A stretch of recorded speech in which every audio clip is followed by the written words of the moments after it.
그래서 이틀 동안 너무 홍콩을 다 알고 가는 것 같습니다. 그래서 홍콩 여정의 마지막에 이렇게 우리 늘 와보고 싶었던 우리 온사랑교회에 와서 이렇게 또 명설교가 앞에서 말씀을 전하는 굉장히 큰 부담감이 있지만 그래도 통로된 사람의 어떠함이 아니라 하나님이 우리에게 하시고자 원하시는 그 말씀이 있는 줄 믿고 오늘 하나님 말씀 우리 함께 나누도록 하겠습니다.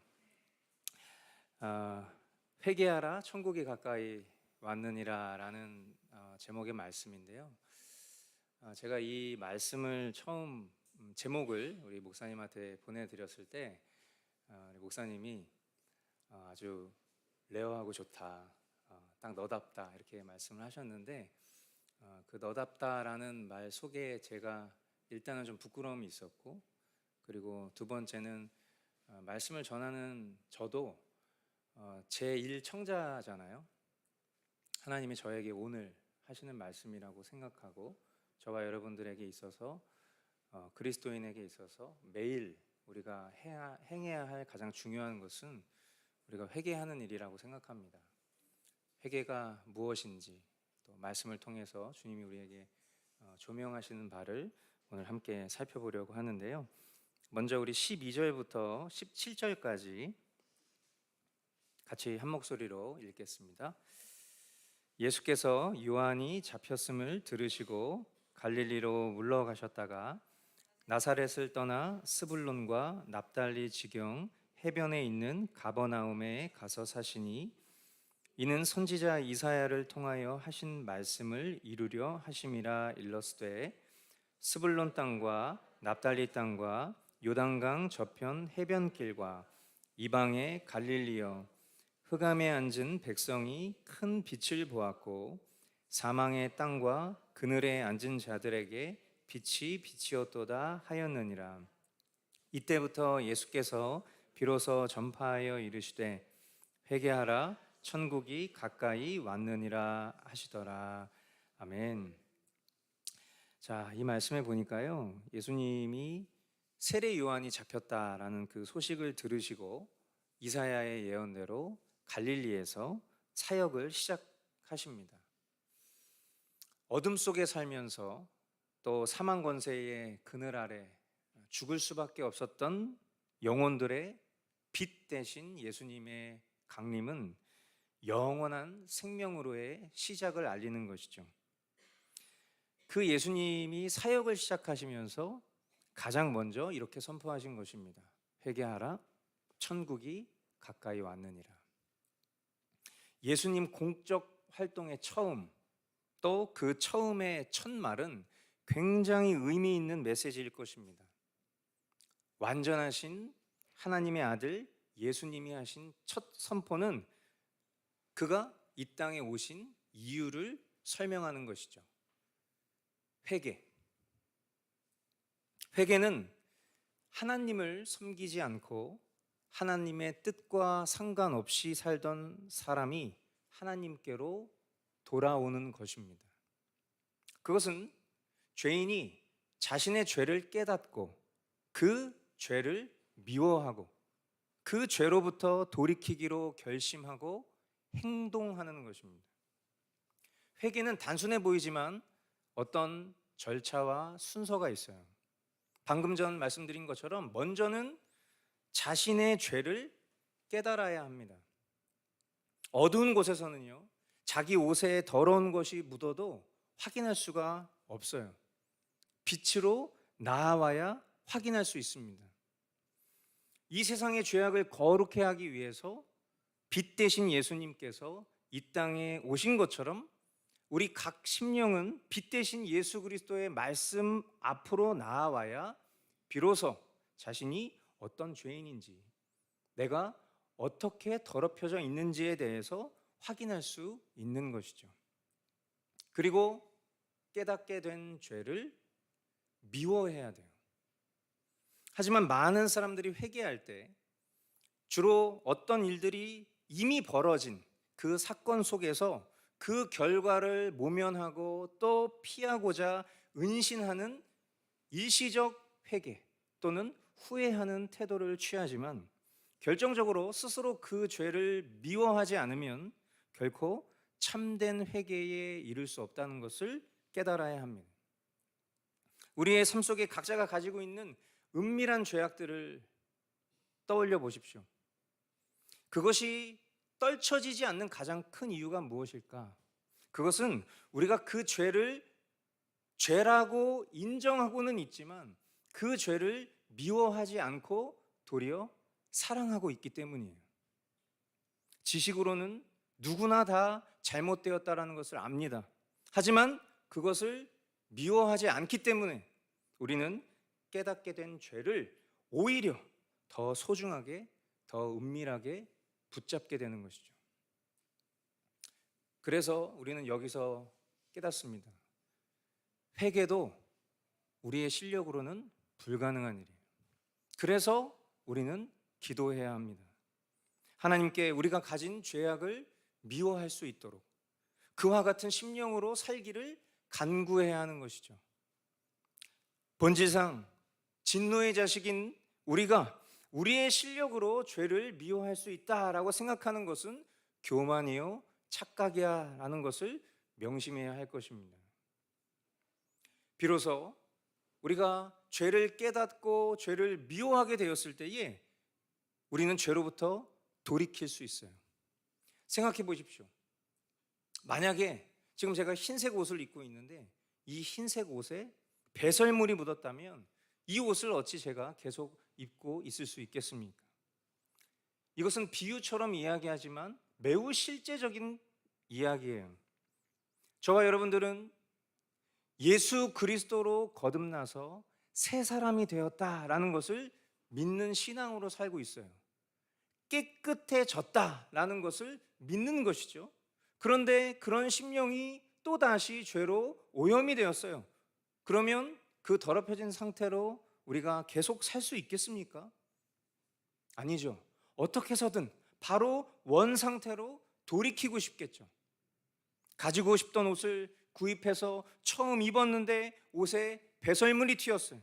그 옷을 계속 입을 수 있겠냔 말이에요. 배설물이 배설물인 줄 알면 우리는 그것을 사랑할 수가 없는 것입니다. 죄가 죄인 줄 알고 그것을 미워하면 절대로 죄를 지으며 살아갈 수 없는 거예요. 그러므로 죄를 깨닫고 미워하면 그 죄로부터 돌이키는 것은 자동으로 된다고 말해도 과언이 아닐 것입니다. 그러므로 우리에게 너무나 중요한 회개의 포인트는 그 죄를 미워해야 하는 것이에요.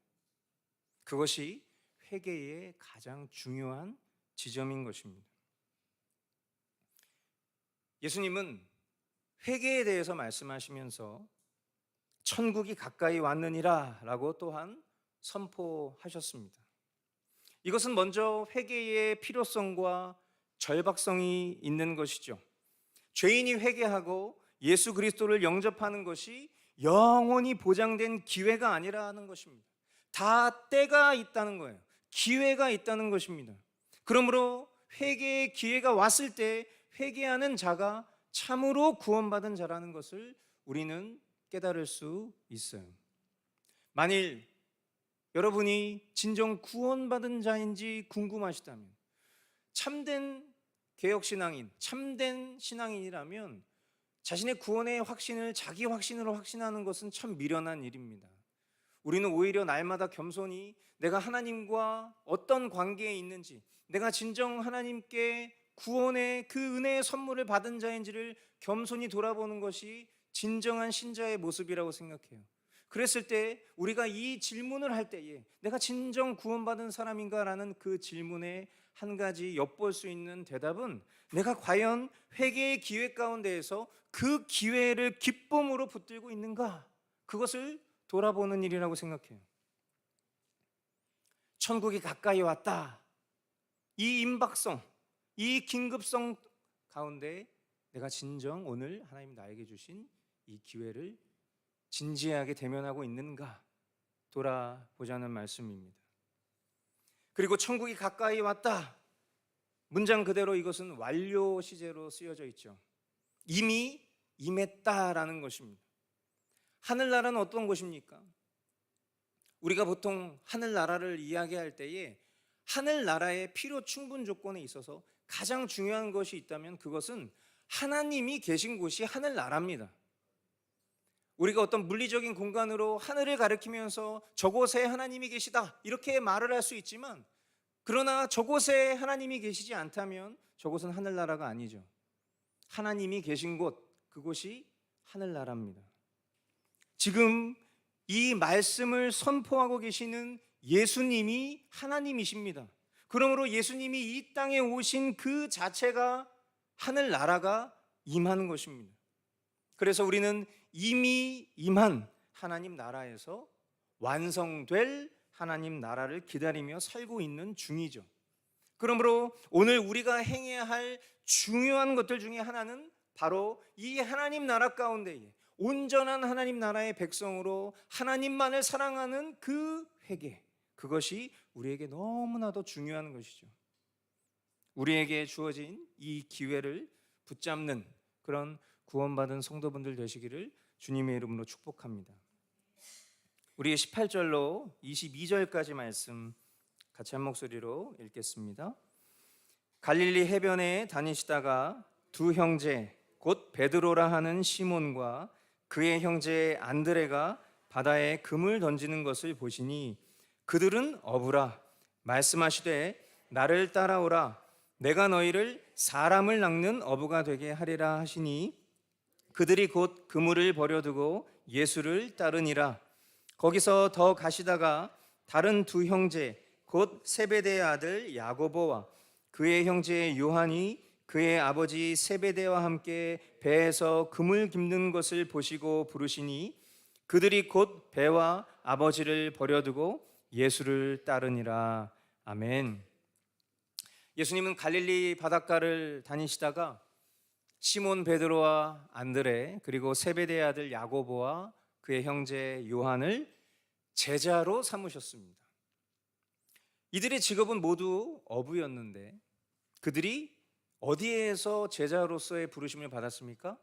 그들이 일을 하고 있는 일터에서 제자로 부르심을 받았어요. 예수님께서 공적 사역을 시작하시면서 가장 먼저 하신 말은 회개하라 천국이 가까이 왔느니라. 그리고 예수님이 하신 공적 활동의 가장 첫 번째는 제자를 삼는 일, 곧 복음 전도자를 부르신 일이었습니다. 제자는 어떤 사람이죠? 제자는 스승 되신 예수 그리스도의 복음을 전하는 사람입니다. 예수님의 표현대로라면 그 제자들은 다른 말로 사람을 낚는 어부예요. 어부였던 그들에게 이 표현은 그들이 앞으로 어떤 목적을 가지고 살아야 하는지를 아주 명확하게 이해를 돕는 표현이었을 것입니다. 그동안 물고기를 낚았던 그 열심대로 이제 복음을 전하면서 사람을 낚는 어부로 살아가는 것, 그들의 삶이 그렇게 설명이 된 것이죠. 우리는 이 일을 위해서 부름받은 제자요 또 성도요 그리스도인입니다. 우리 또한 예수님의 제자이기 때문이죠. 하나님은 저와 여러분들에게 삶의 자리를 주셨습니다. 그리고 그 자리에서 사람을 낚는 어부로 살기를 원하십니다. 그런데 만약 그들이 그들의 처지와 상황 또 환경에 얽매여서 예수님을 따르지 않고 머무르려고 했다면 그들은 결코 예수님의 제자로 살 수 없었을 거예요. 지금도 저는 미성숙하지만 과거에 더 미성숙했을 때, 그때는 예수님을 따르는 어떤 제자도의 삶을 문자적으로만 바라본 나머지 모든 것을 버리는 것, 그물도 버렸잖아, 배도 버렸잖아, 그러니까 나도 모든 것 다 버리고 예수님 따라가야 돼, 굉장히 문자적으로 추상적으로 생각하면서 그것이 제자의 길, 제자도라고 생각했었어요.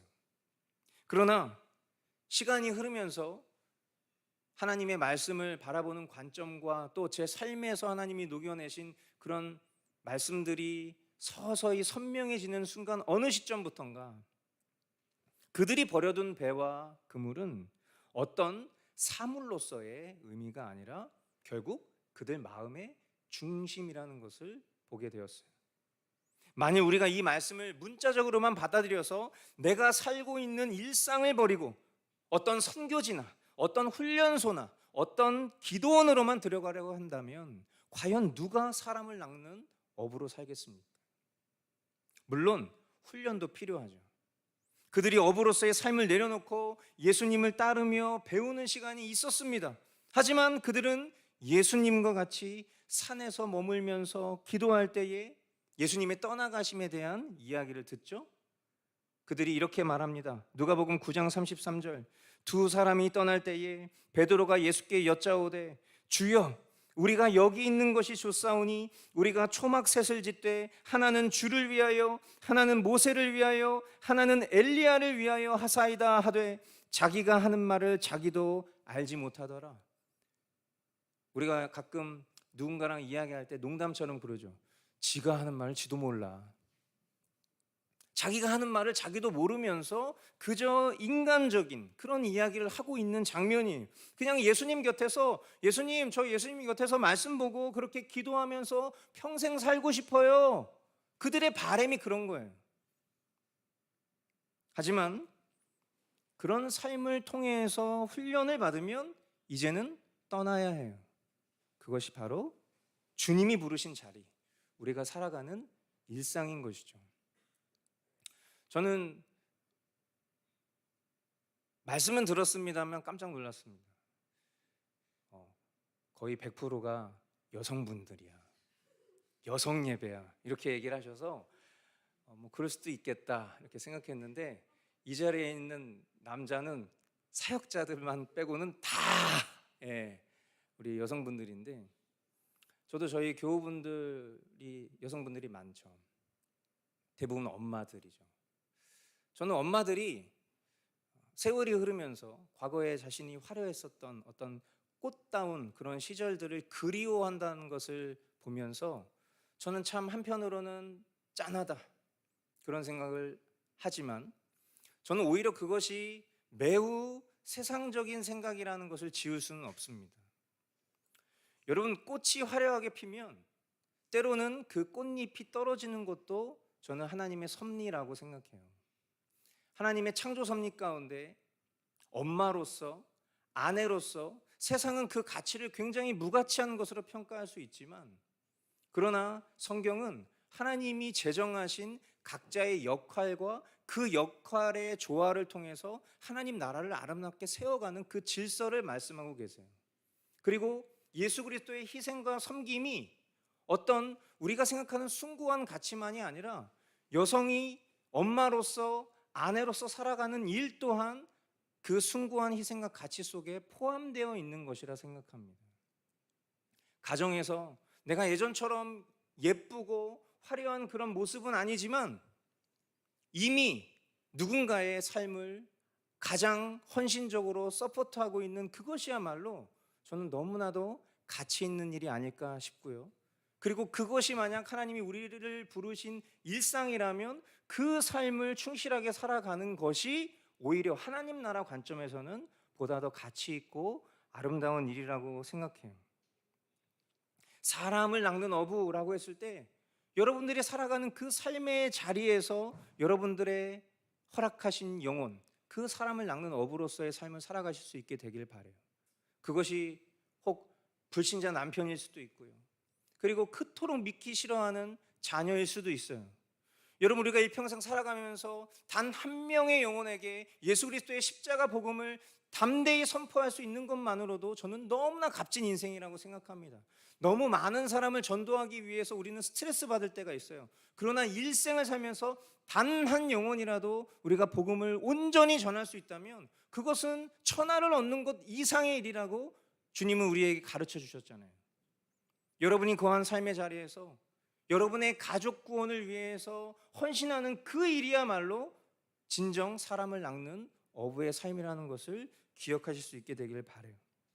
그러므로 우리가 일상 가운데 버려야 할 그물과 배는 우리의 일상이 아니라 우리 마음 가운데 여러 가지 세속적인 욕심, 세속적인 가치관, 그것을 내려놓아야 하는 것입니다.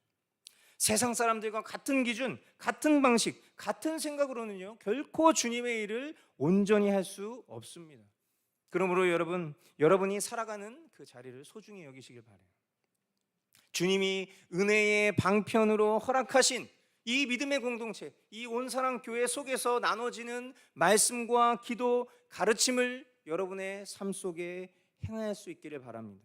그것이 진정 사람을 낚는 어부의 삶이라는 것을 기억하실 수 있게 되기를 바랍니다. 우리 끝으로 23절로 25절까지 말씀 한 목소리로 읽겠습니다.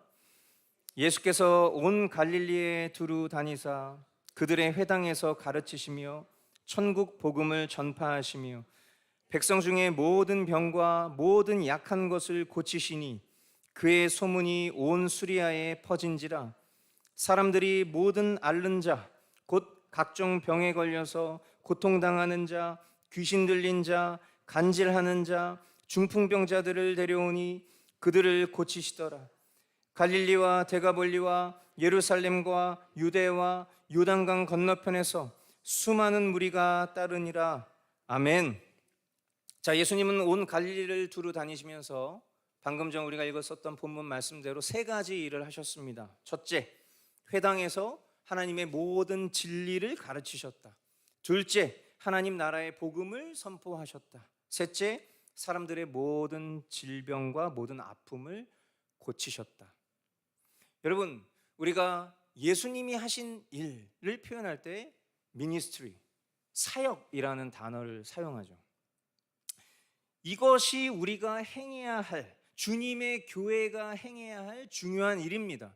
예수님이 하신 일을 우리가 하고 있는 것이니까요. 그래서 우리를 이런 이성호 목사님, 저와 같은 이런 사람들을 가리켜서 사역자 이렇게 부르죠. 그러나 사역자는 어떤 이런 직분을 가진 사람만의 일이 아니라 교회가 행해야 될 일, 예수 그리스도를 따르는 제자, 사람을 낚는 어부라면 우리가 살아야 될 비전 스테이트먼트는 바로 이 세 가지라고 압축할 수 있을 것입니다.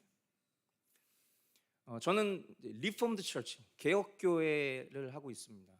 우리 교회는 주중 모임은 많지 않고 거의 주일 중심의 모임을 하면서 일부 예배는 공동체가 함께 모여서 남녀노소가 함께 예배하고, 그리고 2부는 이제 어떤 선택적 시간이 아니라 모든 교우들이 한 자리에 모여서 세대별로 조금 차등은 두죠. 교리를 배웁니다. 그러니까 지금 여기서 이야기하고 있는 바대로라면 하나님의 모든 진리를 배우는 거예요. 저와 여러분들이 교리를 배우는 중요한 가치가 무엇입니까? 그것은 우리가 하나님의 말씀을 바르게 해석하고 이해할 수 있는 기준을 세워주는 거예요. 오늘날 너무나도 많은 변질된 신학이 넘쳐나는 시대를 살아가고 있어요. 성도들이 바른 기준에서 그 진리를 반복도 반복해도 부족할 시대인데 너무나도 다채로운 이상한 개념들, 이상한 신학적 개념들이 성도들을 굉장히 많이 공격하고 있습니다. 우리가 어떤 이단이나 사이비에 대한 경계심을 이야기하지만 사실은 이단이나 사이비의 경계심보다 더 위험한 것은 비슷해 보이는 진리들이죠. 그 진리들로부터 바른 진리를 사수할 수 있는 그 기준이 바로 교리입니다. 그러므로 이런 교리들이 우리에게 너무나도 필요한 것은 하나님의 진리를 이해하기 위해서예요. 성경을 볼 때에 내 방식대로, 내 뜻대로, 내가 복음으로 말씀을 보는 것이 아니라 이 말씀을 우리에게 하고 계시는 그 하나님의 본질, 그 하나님의 목적을 우리가 바르게 이해하고 해석하기 위해서는 이런 교리적인 지식이 필요한 거예요. 예수님이 그 일을 먼저는 가르치셨죠. 그리고 우리 기독교의 꽃이라고 볼 수 있는 복음, 이 십자가 복음이 선포되는 그것을 통하여서 저와 여러분들은 날마다 우리의 존재를 확인하게 되죠. 나는 오늘 무엇으로 살고 있는가? 여러분, 오늘 무엇으로 살고 계십니까? 죽은 자아로 살고 계십니까? 아니면 거듭난 생명으로 예수 그리스도로 살고 있는가? 복음은 들어도 또 듣고 싶은 것이 복음이어야 돼요. 나를 변화시키지 못한 복음은 복음이 될 수 없습니다. 어제의 복음으로 오늘을 살아갈 수 없는 거예요. 그러므로 저와 여러분들이 날마다 예수 그리스도의 십자가 복음 앞에서 나의 존재를 확인하는 것, 교회가 해야 될 중요한 역할이자 성도된 우리 한 사람 한 사람이 늘 서야 될 자리인 것이죠. 그리고 우리 가운데 가진 여러 가지 이 생의 고통과 아픔의 문제들을 위로하고 격려해 줄 수 있는 것, 그것이 성도된 우리가 행해야 될 중요한 일이죠.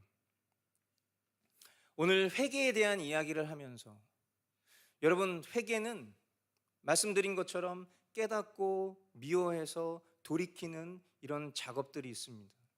그래서 회개는요, 참된 회개는요, 반드시 대가 지불이 있어요.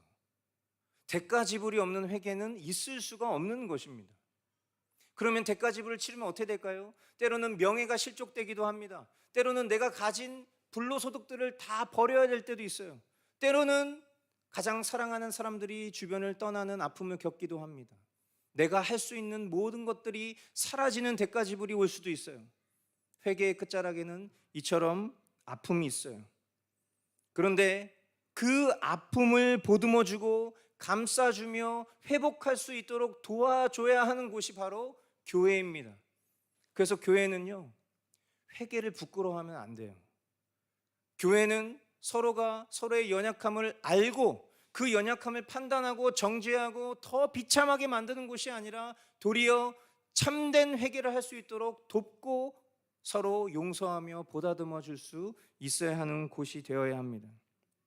그렇게 됐을 때 교회의 주인이 예수 그리스도라는 것을 증명할 수 있게 되는 겁니다.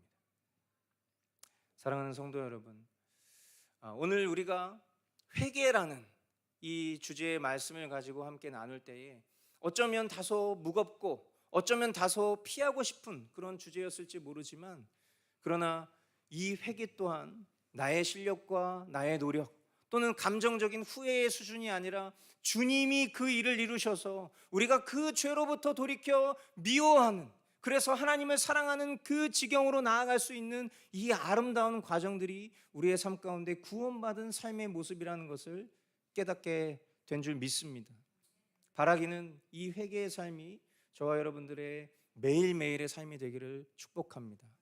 그리고 그 회개를 통해서 우리의 삶에 오직 예수 그리스도 한 분만 남는 그런 복된 삶 될 수 있기를 주님의 이름으로 축복합니다. 이 시간 우리 함께 찬양하겠습니다. 우리 주님 마음 내게 주소서, 이 찬양 가사를 좀 묵상하시면서 오늘 하나님 우리에게 주신 그 말씀의 내용들을 우리가 떠올리면서 우리 찬양을 통해서 우리 믿음의 고백으로 함께 나아가도록 하겠습니다.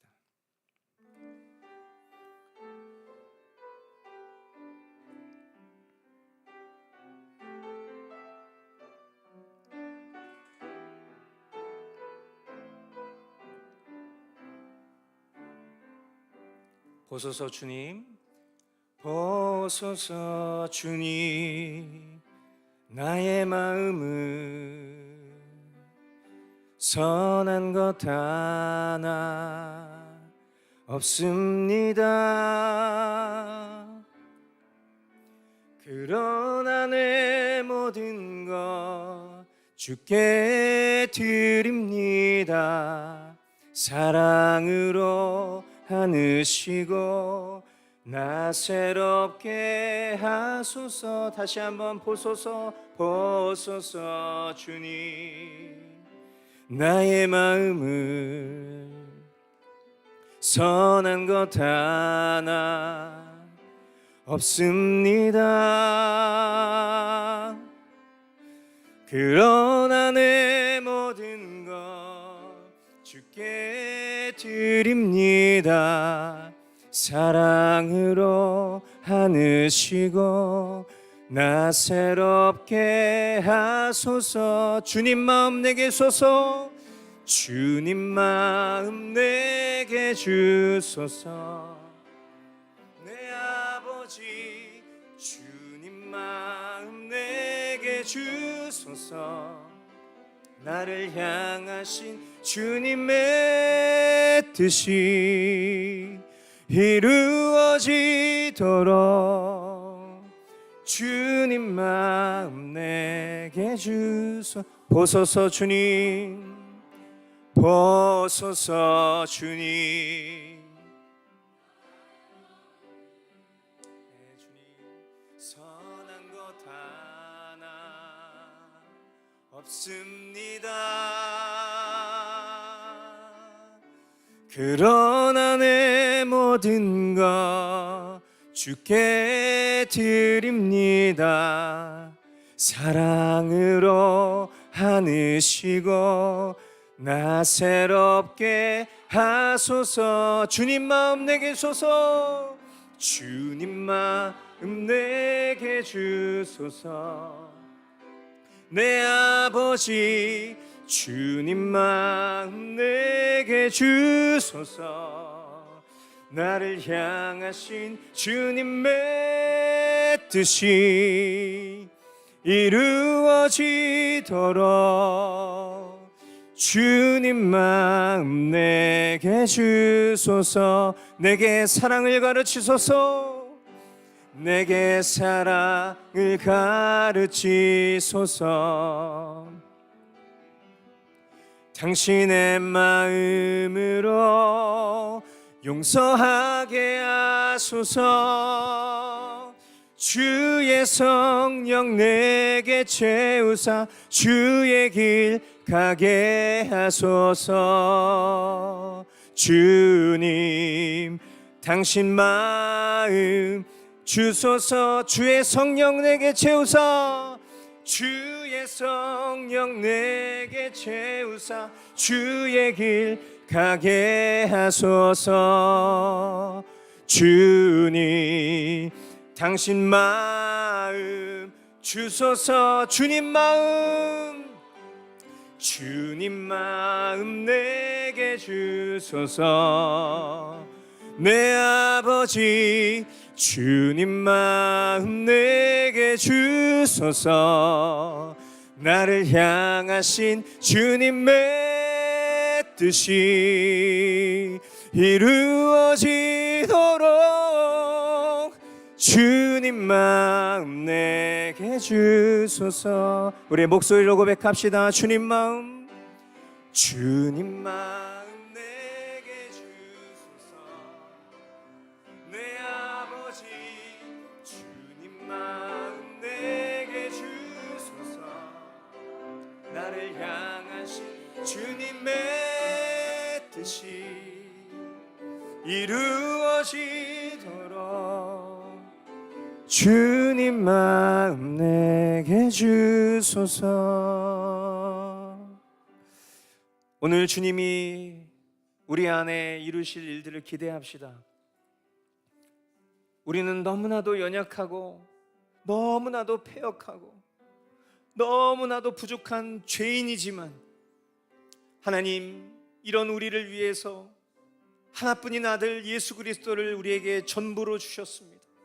그리고 우리에게 그 은혜를 입히셔서 은혜 입은 죄인으로 오늘 주님의 거룩한 백성으로 우리를 삼아 주셨습니다. 이것으로 우리가 그 어떤 것을 이야기할 수 있겠습니까? 그저 우리의 연약함도 아시는 그 주님 앞에 주님 우리가 더욱 주님의 기쁨되며 살아가기를 원합니다.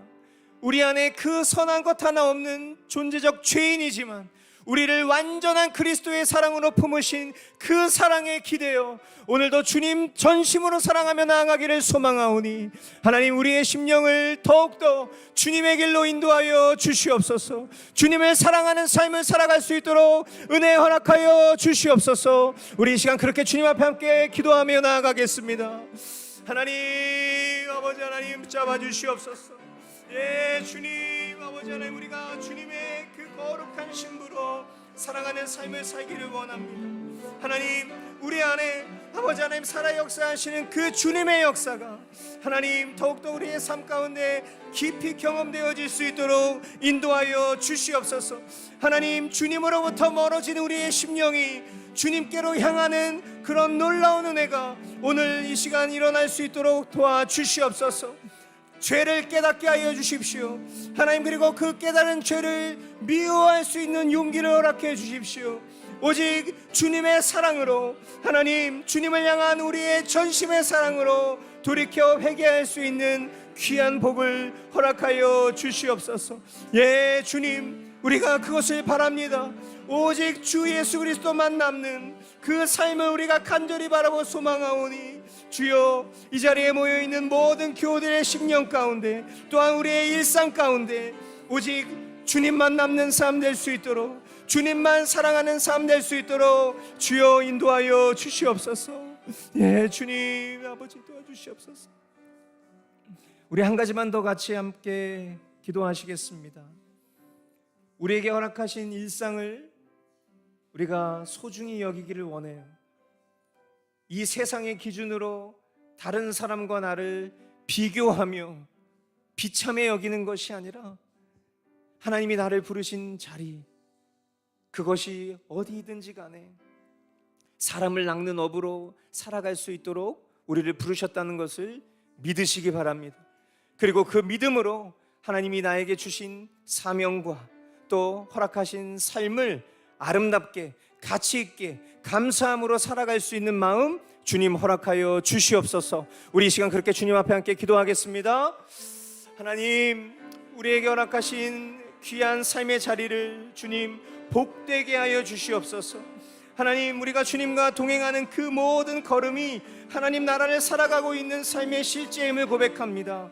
하나님, 그렇기에 우리가 이 세상의 관점과 이 세상의 가치관으로 내가 살아가는 삶의 처지를 비관하는 것이 아니라, 주님이 나에게 가장 좋은 것을 주시는 분이라는 것을 믿고 그 삶의 자리를 기쁨으로 감사함으로 맞이할 수 있도록 인도하여 주시옵소서. 아내로서, 또한 엄마로서, 또한 우리의 삶 속에 하나님이 허락하신 그 삶에 부르신 사람을 낚는 업으로서 살아가는 그 모든 것들이 정말 주님을 영화롭게 하기에 부족함 없도록 인도하여 주옵시고, 하나님 더욱더 우리의 삶 가운데 하나님 한 분만 영화로워지실 수 있도록, 그것이 우리의 만족과 기쁨이 될 수 있도록 우리의 심령을 주장하여 주시옵소서. 예, 주님 그것을 믿습니다. 사랑하는 주님, 감사합니다.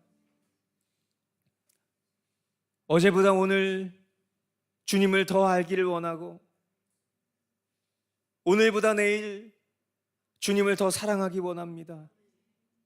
하나님, 우리의 삶 속에서 크고 작은 번민과 또 여러 가지 아픔과 고통을 끌어안고 살아가고 있지만, 또한 은밀한 죄를 계속하여 사랑하여 우리의 심령 가운데 숨기고 살아가는 순간들도 많지만, 하나님, 오늘 그 모든 것들을 진리의 빛 대신 하나님의 말씀 앞에 밝히 드러내 주셔서 하나님, 우리가 그것으로부터 깨달아 그것을 미워할 수 있는 지경에 이르기까지 우리의 심령을 인도하실 주님을 기대하며 또한 감사 찬양드립니다.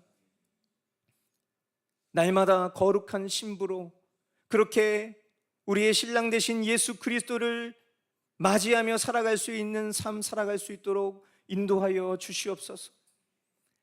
하나님 나라를 살며 비록 이 생의 한켠을 살아가고 있지만, 우리가 하나님 나라의 거룩한 백성이라는 그 정체성을 놓치지 않고 살아갈 수 있도록 도와주시옵소서.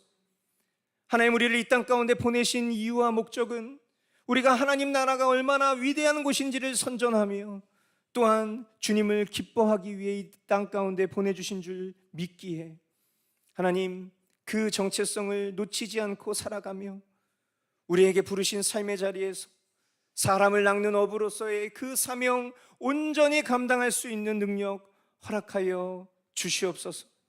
그렇게 우리 주님 다시 오시는 그날까지 오늘도 그렇게 주님을 사랑하며 주님을 믿으며 주님을 전하며 살아가는 복되고 가치 있는 삶 살아가는 우리 모든 교우들 될 수 있도록 은혜를 허락하여 주시옵소서.